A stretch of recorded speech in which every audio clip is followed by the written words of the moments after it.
Vamos viajar na maionese. Com Hugo Van der Ding e Tiago Ribeiro. Olá, sejam bem-vindos a mais um Vamos Viajar na Maionese, Hugo Van der Ding. Olá. Como é que é? Sorriso Podcast? Tudo bem? Tudo. Oi. Como é que tu estás? Tu estás bem? Eu estou ótimo. E tu, então, como vai? Vamos falar de nada. Sim, como todos os outros. Podcastes. Temos aqui uma gaivota. Vamos dedicar este episódio a esta gaivota. Olha, o que é que achas da gaivota? Ah, que lindo bico. Como é que tu estás, Tiago Ribeiro? Era uma frase da tua avó. Como é que estás? Exatamente, estou awesome. Preparado para mais uma viagem. Sim, entusiasmei. Muito entusiasmado. Vamos viajar até um riacho. Um riacho? Um riacho. Por esse riacho abaixo? Por esse riacho acima. Não, vamos viajar por esse riacho acima. Ok. Pois é, este nosso episódio está a ir para o ar no dia 7 de setembro. É verdade. Amém. É verdade. E como nós costumávamos dizer aqui há um tempo, neste dia, em 1822, ouviram do Ipiranga as margens plácidas de um povo heroico, o brado retumbante, e o sol da liberdade, em raios fúlgidos, brilhou no céu da pátria nesse instante. E é precisamente para as margens desse riacho que vamos viajar hoje. Hoje faz sentido. Estamos a jogar em casa. A lembrar-vos que este podcast carece sempre da vossa subscrição e da vossa partilha. Isto funciona exatamente assim. Comentem lá, vão lá à caixa de comentar e partilhar histórias. Têm partilhado muitas histórias ao longo dos episódios, sobretudo aqueles do verão. Criaram alguma familiaridade, sei lá, com aquela clássica máquina de escrever. Estou a lembrar. O Padre Himalaia bateu bué também. Bateu muitas mensagens de pessoas que tinham ouvido falar porque moravam na rua Padre Himalaia. Muito engraçado. Mas também é gente mesmo de lixo, que é. Assim, Nunca procuraram. Morar em rua. Nunca procuraram. Da vida toda a dizer o endereço da vossa vida e nunca procuraram pelo Padre Himalaia. Realmente. Mas está cá o Hugo para. É verdade. E agora vamos fazer esta viagem. É uma viagem histórica, claro. Nós, para os ouvintes portugueses que não perceberam à primeira, estamos a falar do dia em que se marca e assinala a independência do Brasil, precisamente nas margens do rio Riacho, como lhe chamam, Ipiranga, que fica na cidade de São Paulo. Eu acho que já toda a gente viu no Brasil, claro, é talvez o quadro mais famoso da história brasileira. Claro. É um quadro muito dramático de uma imagem de um jovem príncipe, todo muito apraltado e com a roupa toda muito engomada e com uma espada em punho, montado num belíssimo cavalo, não desfazendo, Tiago. Sim. Não, eu percebi. Rodeado de guardas também com as suas fardas impecáveis. Mas montava nos cavalos. Tudo impecável, Sim. Ninguém a pé. Numa cena que vai ficar para a história como o grito do Ipiranga.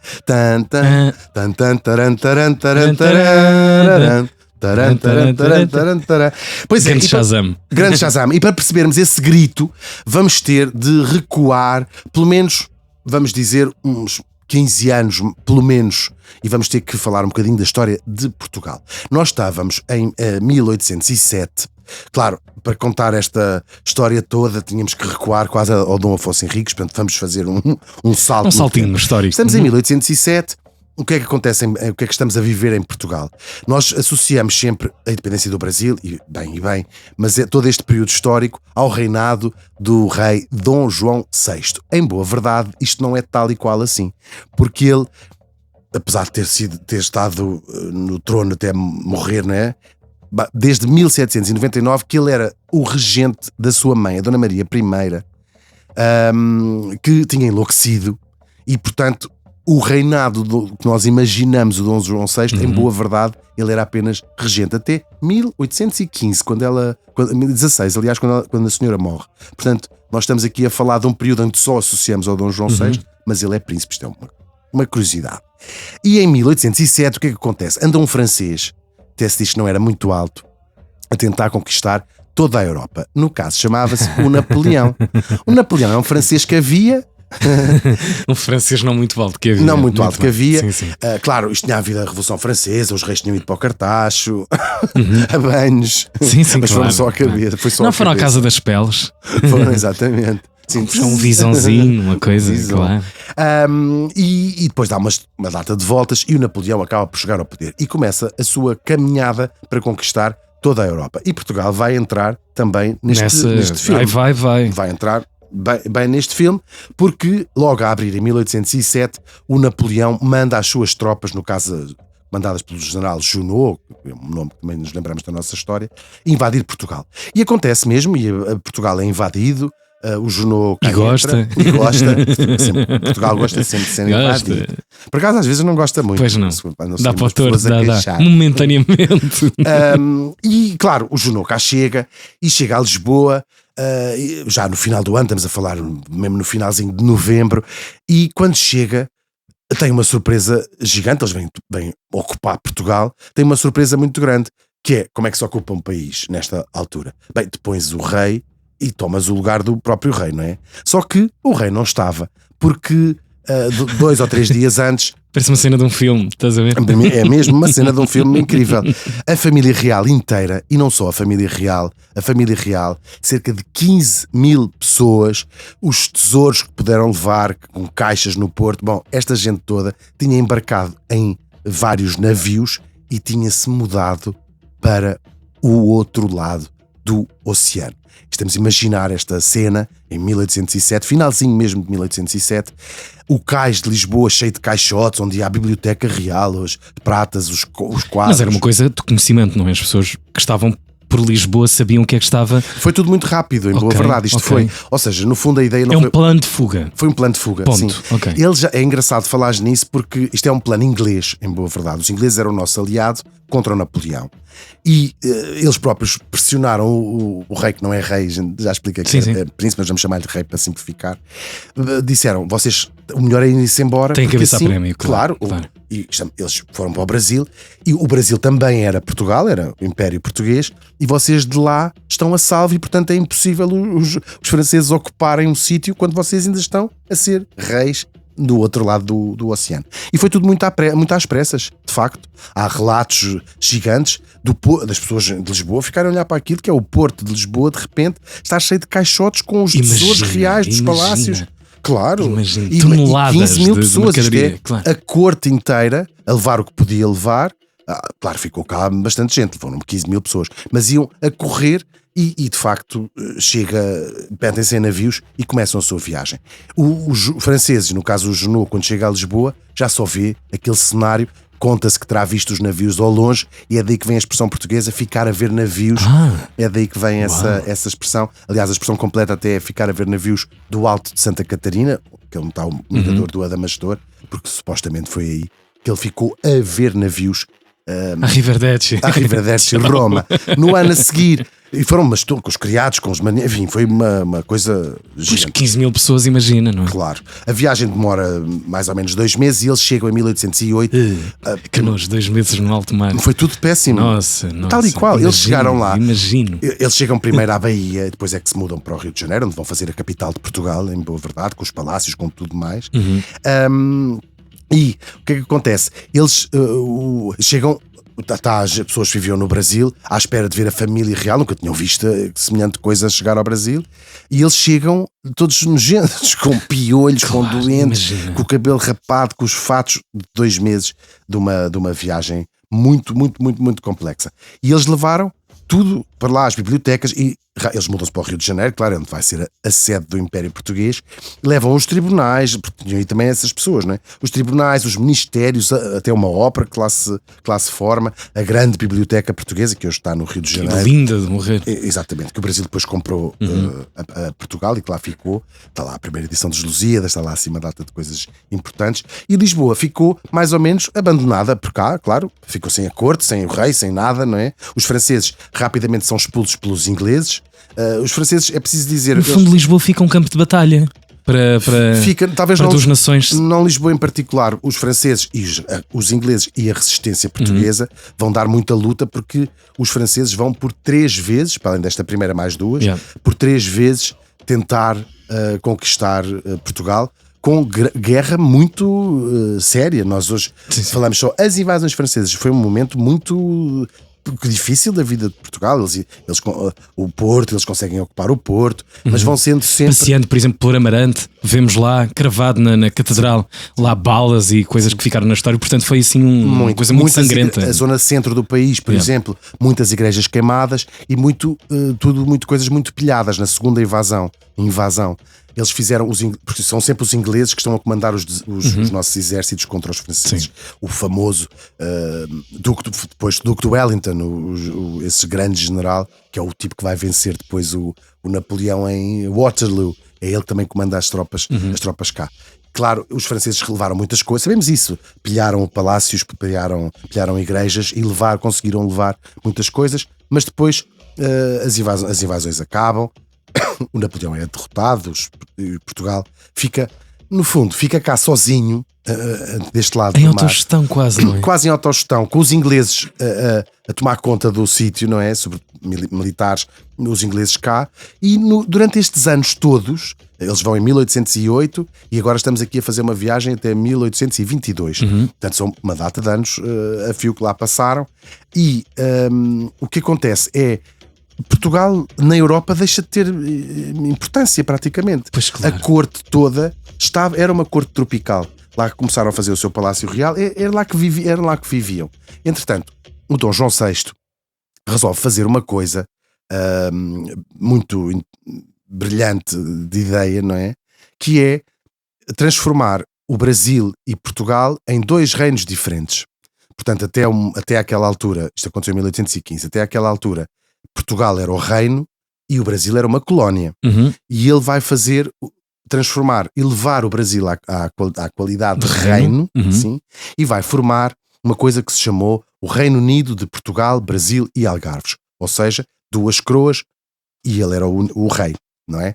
Portanto, ficam equiparados a reinos. Isto permitia duas coisas. Primeiro, mostrar que estavam ali para ficar, que aquilo também não estavam fugidos, que aquilo era um reino também, e que ele era o rei, e depois permitia ele, como rei destes dois reinos, permitia-lhe ter um estatuto maior do que ser apenas rei de Portugal e ter assento à mesa dos grandes acordos que estavam a acontecer naquela altura, para dividir a Europa, para redesenhar a Europa depois do Napoleão ter sido derrotado. É muito interessante esta. É muito interessante. E há uma pergunta que Portugal está a fazer agora, neste preciso momento. Mas então, um rei para duas coroas, onde meteria a segunda coroa? Fiquem desse lado, para já, as palavras do nosso patrocinador. E agora, umas palavras do nosso patrocinador. Tiago, tu deixaste dar água às plantas? Sim, olha, estou a poupar para continuar a jogar. Poupar na água? Ai sim, mas elas aguentam. Os jogos da Bacana Play são de facto muito divertidos, são mesmo divertidos. Mas não se esqueçam que devem usá-los apenas como divertimento. Por isso, joguem com responsabilidade. Foram as palavras do nosso patrocinador. Estamos de regresso e com uma história fascinante. Para cá estamos. E com uma porção de terra gigantesca para um homem só, que queria, efetivamente, coroá-la com duas coroas, não é? E criou o Reino Unido de Portugal, Brasil e os Algarves. É muito...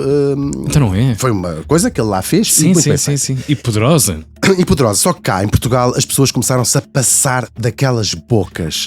Olha-me aquele. Sim, Basou para não levar nos cornos. E agora está a resenhar isto. Mas sabes que muitas pessoas na corte tinham mesmo esse complexo de sentirem que as pessoas tinham ficado. Até porque eu tenho uma curiosidade aqui a borbulhar há uns minutos desde que contaste esta novela toda, que é: e o papel dos ingleses? Foram só ajudar por ajudar? Não, ou tinham aquela mão mais golosa e mais apetitosa? Tinham a mão, sobretudo, de começar a poder, e foi isso que ganharam, poder fazer comércio diretamente. Eles queriam proteger o seu comércio com Portugal e, sobretudo, poder fazer comércio diretamente com o Brasil. Porque Portugal, quando estava cá a família real, tudo o que viesse do Brasil tinha de passar por Portugal, e depois Portugal é que vendia. Portanto, Portugal tinha um monopólio do comércio com o Brasil. Okay. Isso acabou quando a família real se muda para lá e os ingleses puderam começar a fazer comércio diretamente. Com o Brasil.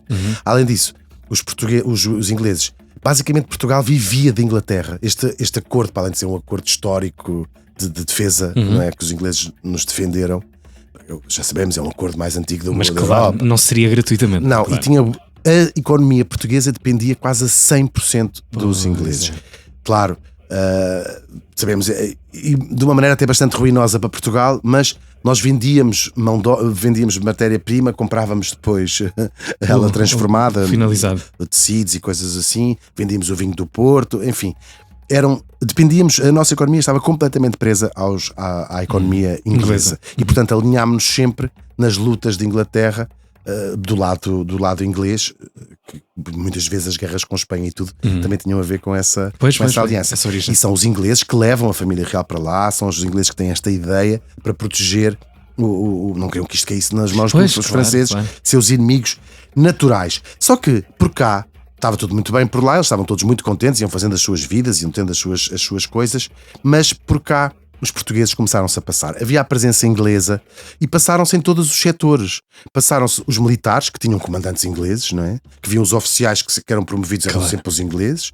Os comerciantes que viam, os comerciantes ingleses, veio para cá imensa gente inglesa diretamente. Olha, o Porto é um bom exemplo.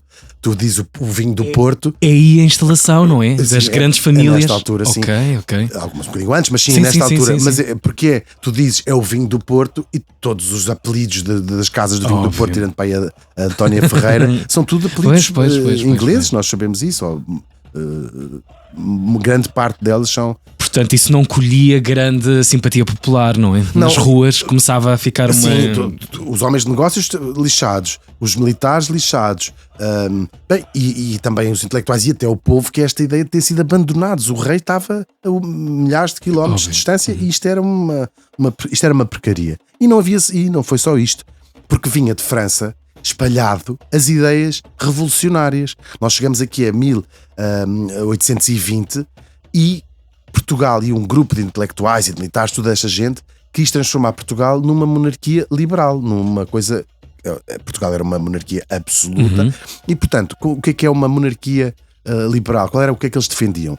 Que havia uma Constituição que era a coisa mais sagrada do Estado e depois o próprio rei obedecia à Constituição. Portanto, acima do rei havia a Constituição. No fundo, o Estado de Direito, como nós o conhecemos bocadinho, em que o chefe de Estado é o rei, mas que ele próprio obedece à Constituição. Que é o que somos agora, não é? Uma democracia liberal, uma não é? república, no caso, claro, que obedece a uma Constituição. Não é? A Constituição é a coisa mais importante Suprema. E, portanto, tens o Tribunal Constitucional, tens essas coisas que regem a vida. E claro, começaram a fazer uma pressão gigantesca para obrigar o Dom João VI, aqui já Dom João VI, a vir para Lisboa, a assinar essa carta, mas mesmo com quase um ultimato. Sim. E ele volta bastante contrariado em 1821, lá vem. Bolas, passaram-se muitos anos. Muitos anos, 13 anos tinham eles passado no Brasil. Com isto aqui... 13 anos tinham passado eles no Brasil. E ele volta, mas não volta assim de mãos a abanar. Volta ele e a corte, volta para cá. Vamos deixar de lado o que é que ele assinou, como é que foi a coisa liberal, porque isso é outra história que podemos contar noutra altura. Mas deixou lá isto, que não interessa para a história do dia de hoje, deixou lá como seu regente o príncipe Dom Pedro, o seu filho mais velho. Erro.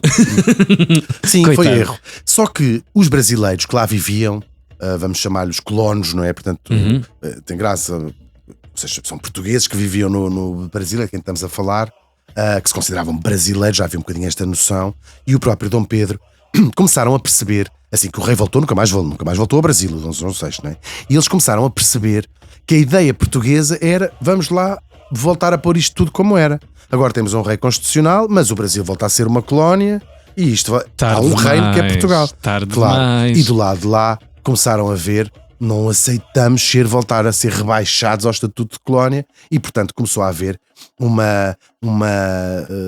movimento fortíssimo para declarar a independência do Brasil, motivada por muitas coisas. As outras repúblicas, as outras colónias espanholas estavam nesse processo, claro. Ainda antes da Revolução Francesa, talvez a maior independência daquela altura em relação a uma colónia, que é os Estados Unidos da América, tinham-se transformado num Estado independente, como sabemos, até uma república, portanto, com os reis ingleses. E aqui começam a aparecer as grandes personagens desta história. figuras deste movimento da independência brasileira. O mais importante deles todos, que ainda hoje no Brasil chamam o patriarca da independência, é um homem chamado José Bonifácio de Andrada. Eles chamam-lhe só o José Bonifácio, que é um tipo, o Dom Pedro vai ser o rosto de facto do Grito do Ipiranga, mas este é o cérebro do Grito do Ipiranga. É um tipo que tinha nascido numa família da elite, não é? De luso-brasileira, tinha estudado Direito em Coimbra e era em Coimbra que vai ter contacto com estas ideias todas malucas, a contemporânea da Revolução Francesa. Isso é tão fascinante. O gatilho disto terem sido as invasões francesas, ou aquilo que apelidamos como invasões francesas, e depois vir do mesmo lugar, da mesma porção geográfica, ideias que voltaram a repor um outro mapa e a contrariar isto. Portanto, França está sempre aqui a ecoar, e as ideias foi o motor foi o motor inicial e final disto tudo. Foi, tal e qual. Uau. É muito, um dia podíamos até falar da história das invasões francesas, porque tem muitos episódios muito interessantes dentro delas próprias, mas de facto os aliados juntam-se todos contra a Revolução Francesa, não é? Ou seja, as monarquias à volta, e o que conseguem é o contrário, é espalhar as ideias francesas por toda a Europa. Claro. O mapa muda completamente nesta altura, não é? E este tipo, o tal José Bonifácio, estudou em Coimbra, passou cerca de 30 anos fora do Brasil. Ele foi um cientista importante, era um químico, e há até elementos químicos que ele descobriu, substâncias químicas, minerais e coisas assim. Minerais, sim. Há um chamado Andradita, portanto, coisas. Era um cientista. E batia bué, pessoal. Andradita. Fumem Andradita! Era o nome dele à noite. Andradita. Muita gira. E ele volta já com mais ou menos 60 anos, volta para estas alturas e vai encontrar que de facto o seu reino, o Brasil, com esta iminência de voltar a ser uma colónia. E fica toda a gente em pânico. E ele, o José Bonifácio, vai tentar convencer o Dom Pedro a dizer: então vamos para a frente com a história da independência. Ele não era um radical, porque havia vários movimentos. Havia os maçons que queriam transformar aquilo num Estado independente, não é? Depois havia a linha só dos independentistas, como é o caso do José Bonifácio, e até havia republicanos, inspirados em quê? Na Revolução Americana, que tinha transformado tudo numa república, nas revoluções bolivarianas, que tinham transformado também aquelas repúblicas que nós conhecemos, a Argentina, todos esses países. Este era um bocadinho mais bem, do lado de vamos transformar o Brasil num Estado independente com um monarca constitucional, que é o Dom Pedro, precisamente, que é o gajo que temos aqui mais à mão. Portanto, o que nos estás a dizer é que ele foi, de alguma forma, não havia uma segunda opção para isto, não é? Já estava um caminho trilhado. Estava, e é provável que o Dom Pedro, bem, nós estamos a ver que estamos a falar de uma pessoa que se vai revoltar contra o seu próprio país e o seu próprio pai. Sim, claro. Mas eu acho que ele até terá pensado nesta ideia que era uma solução dramática para Portugal, mas era a única maneira de conservar. Pelo menos ficava na dinastia de Bragança, pelo menos ficava na mesma família. Sim. Deve ter sido uma das suas coisas. Reduz o papel, mas continuamos cá. Sim, tal e qual. Claro, mas dramático para Portugal, sempre em termos até económicos, o pai históricos. Então a abrir estas cartas de lado de cá. Sempre tudo péssimo. Deve ter ficado. Claro, e então Portugal, Dom João é um homem que perde em todas as... Sim, coitadinho, é uma figura mesmo muito sobretudo dramática. do ponto de vista conservador, não é? Dos conservadores. Sim. É um homem que perde tudo, não agarra nada. Não fixa ele nada. Tem a mulher odiava, os sogros odiavam com guerras com os sogros, com os próprios sogros. Portanto, é uma vida mesmo muito para o lixo. E ainda por cima é um tipo que apanha durante a sua própria vida, o Dom João VI, a sua própria essência desaparece, deixa de ser um rei absoluto. Claro. Obrigam-no a assinar uma Constituição provavelmente humilhante em termos pessoais. E cá as cortes percebem o que é que está a acontecer no Brasil, percebem estas movimentações todas. E então, a 9 de janeiro, digamos assim, de 1822, mandam o Dom Pedro, mandam-lhe uma carta, um fax, a dizer: volte imediatamente para Lisboa. Como quem diz, você é o regente do seu pai, claro. Você o menino é o regente do seu pai. O que é que você está a fazer? Venha imediatamente.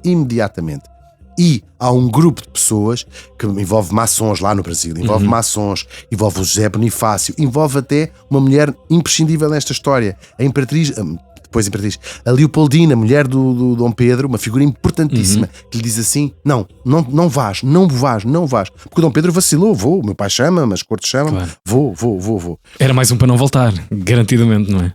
Sim, claro, Claro, resolve-se a claro. história ali. Óbvio. E eles acabam, esta gente toda, por convencê-lo. E ele diz uma frase épica, que é um dos primeiros dias da independência. Diz uma frase que ficou para a história, que é: como é para o bem de todos e a felicidade geral da nação, estou pronto, diga ao povo que fico. E quando ele diz fico, este fico, eles chamam, aliás, no Brasil chama-se o dia do fico. O fico significa: corto com Lisboa, corto com o meu pai, não vou. Portanto, a partir do momento que ele diz hoje fico, sou vosso. sim, porque Claro. acabou, não estava a desobedecer à própria Sim. regra do pai. Formalizou a desobediência. E portanto, a partir daí Claro. está mesmo. As pontes estão queimadas, o processo é imparável. Há alguma resistência do lado de lá. Portugal tinha lá um governador, um chefe de armas, um general. Homens do Dom João, claro. Claro, absolutamente, claro. E o comandante das tropas portuguesas ali no Rio de Janeiro é um tipo chamado Jorge de Avilés. E vai ser a cara de quem vai tentar dizer: então vamos prender o Dom Pedro, vamos prender esta gente toda. E ele tenta, chegou a cercar com os seus homens o Paço de São Cristóvão, onde vivia o Dom Pedro, a obrigar-o a demitir os seus ministros, admitir Aquele aquela gente corpo toda, todo. aquele corpo todo daquela Claro. gente. E é o próprio povo do Rio de Janeiro, já depois do dia do fico, o próprio povo do Rio de Janeiro, milhares e milhares de pessoas que saem à rua para dar uma tareia no Jorge de Avilés, e ele volta, vai-se embora, é uma coisa... Arruma as malas e baza daqui para fora, claro. Tal e qual. Claro. E ele vir-se embora é um gesto simbólico muito importante. É quase Portugal a desistir. Claro, ele era o reduto final Tal e qual. Portanto, com esse gesto, ou seja, era quase o último obstáculo. A partir de agora, eles próprios foram embora daqui. Claro. Isto é muito engraçado. Nós pensámos, estamos a falar do filho do rei, né? Estamos a falar de um português, tal e qual. E depois, uns meses depois, vamos para setembro. O nosso Pedro está em São Paulo. Enquanto isso, uma figura-chave também, falámos aqui, a Leopoldina, a sua mulher, que tinha ficado no Rio de Janeiro. Ela própria convoca e preside ao Conselho de Estado, e é quando é assinada uma ata que aconselha, portanto, não é já a própria declaração, mas é uma ata que diz: queremos a separação definitiva de Portugal, queremos ser um reino independente. E ela manda uma mensagem ao marido, através de um mensageiro, até se sabe o nome do mensageiro, a dizer: nós cá assinamos esta ata, o caminho está aberto para declarar a independência. Uau. E no dia 7, há precisamente 203 anos, junto àquele riachozinho, um riacho, hoje na cidade de São Paulo, chamado Ipiranga, o Pedro lê a carta, portanto, lê aquele recado, arranca a braçadeira onde tinha o escudo das cores portuguesas e grita: independência ou morte. Ou morte, independência ou morte. A história vai ficar com este grito, mas no fundo, como vimos, quem tinha feito o trabalho de casa também tinha sido a Leopoldina, sua mulher. Só que a independência não se fez só com frases bonitas, Tiago. Vai seguir uma guerra bem dura, bem dura. As tropas portuguesas ainda resistem, sobretudo na Bahia, no Maranhão. Havia tropas lá. Claro. Há sérias. E vai ser uma guerra que vai durar 2 anos, como vimos, com muita violência. Estupidez. Já estava. E do lado. A vontade já tinha ganho, ponto Claro, final. não é? nestas alturas é sempre aquela coisa do se calhar vamos esmagar, isto é só um movimento, não é? Mas, sobretudo do lado do Dom Pedro, do lado dos independentistas, não tinham exército, não estava nada organizado, tinham umas milicianos, e aqui vai-se destacar imenso figuras heroicas que num exército quase improvisado vão dar luta sangrenta. Milhares de pessoas morreram, que não foi muito costume nas outras independências, sempre. Mas e aqui aparece uma figura que eu adoro falar dela, uma figura muito lendária, uma mulher chamada Maria Quitéria de Jesus. Uma mulher, sim, é verdade, ela é do interior da Bahia, era filha de pequenos lavradores, ela trabalhava na roça, não é? Mas desde pequena adorava montar a cavalo, adorava aprender essas coisas todas que na altura não eram próprias de uma senhora, de uma mulher. Ela era analfabeta, como quase toda a gente ali do seu meio, mas tinha imensa vontade de fazer coisas que na altura diziam que não era tipo de mulher. E portanto, quando rebenta a guerra na Bahia, a Bahia foi um dos grandes focos da resistência portuguesa, a cidade de Salvador estava controlada pelas tropas portuguesas, e a boa da Maria Quitéria, tem 30 anos na altura, decidiu: eu te quero também combater, e vai-se lá combater, só que eles não aceitavam mulheres no exército, portanto, disse: olha, esqueça isso, não queremos mulheres aqui para nada. Então ela vai fazer, e há retratos, não são retratos, mas pinturas posteriores a ela, e vai fazer o que já são histórias que às vezes aparecem destas heroínas. Vai-se disfarçar de homem, cortou o cabelo, vestiu uma farda que roubou ou emprestaram-lhe, e vai-se alistar como voluntário num batalhão, dos batalhões mais famosos desta guerra. Ninguém suspeitou, ainda por cima ela tinha desta coisa toda sabia disparar, acho que tinha uma pontaria nas armas incrível, era uma cavaleira incrível, não é? Pois, era a sua gênese, claro, a sua cena, claro. Imagina-me, tu que sabes, eu que sei, claro. Como era uma boiadeira. Era tal e qual, sim, não havia muito em homens. A farsa não vai, o pai descobre, porque ela começa a ficar famosa, não é? Tipo, era a gaja com melhor pontaria, no caso, daquele batalhão do exército. O pai vai lá, descobre que é ela, furioso, não é? Arranca-lhe. Que escandaleira, imagina. Vem imediatamente para casa, ela é uma mulher, só que são os comandantes do batalhão que dizem assim: nós não podemos, ela é a nossa melhor atiradora, deixa ficar. E ela vai ficar. Que história! Claro, ela é considerada, e bem, a primeira mulher do exército português, é medalhadíssima, foi medalhadíssima depois disto tudo se resolveu. Claro, o Dom Pedro claro. medalhas, assim, numa coisa muito solene, morreu pobre e esquecida, como também não é. Claro, hoje em dia, assim, já é uma figura mais resgatada. Claro, também não foi a única a ser esquecida, porque nós imaginamos esta coisa da independência com o Bonifácio, com o príncipe, com essa gente toda. Estes processos têm milhares de pessoas envolvidas, milhares vidas de heróis, colocadas mesmo, claro. Bem, no fundo, até podemos... estrategicamente em sítios que seriam muito improváveis. Sim, não é? até podemos dizer que estes é que são os heróis verdadeiros, não é? O Óbvio, príncipe. foi só a cara, o rosto daquilo. Tal e claro. E depois nós sabemos que há muitas multidões de gente que não era, ou seja, era o gajo da quitanda, era o padeiro, era não sei o quê. Claro. São esses que se foram fazer verdadeiramente uma milícia. E resta a contar, não é? O povo, não é? Muitas pessoas, e sobretudo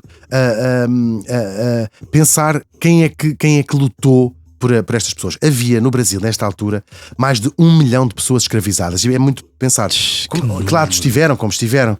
Claro, há muita gente muitas pessoas escravizadas que foram lutar do lado dos brasileiros, naturalmente, com a promessa de que com a independência vem o final da escravatura. O seu estatuto também seria alterado. Isso vai acontecer muito mais tarde, já quase no fim do século XIX. Portanto, vamos dizer 60, 70 anos mais tarde da independência. Portanto, eles foram já a sua vida tinha ido para o galheiro. Claro, sim, claro. E muitos deles nem queriam saber, ou seja, esta história da independência do Brasil, quando estás escravizado a trabalhar numa plantação, só mudou a capital, não é? Sim. Agora acho que é Lisboa. A cor do fardamento da pessoa que está a chicotear. Tal e qual. Claro. É mesmo assim.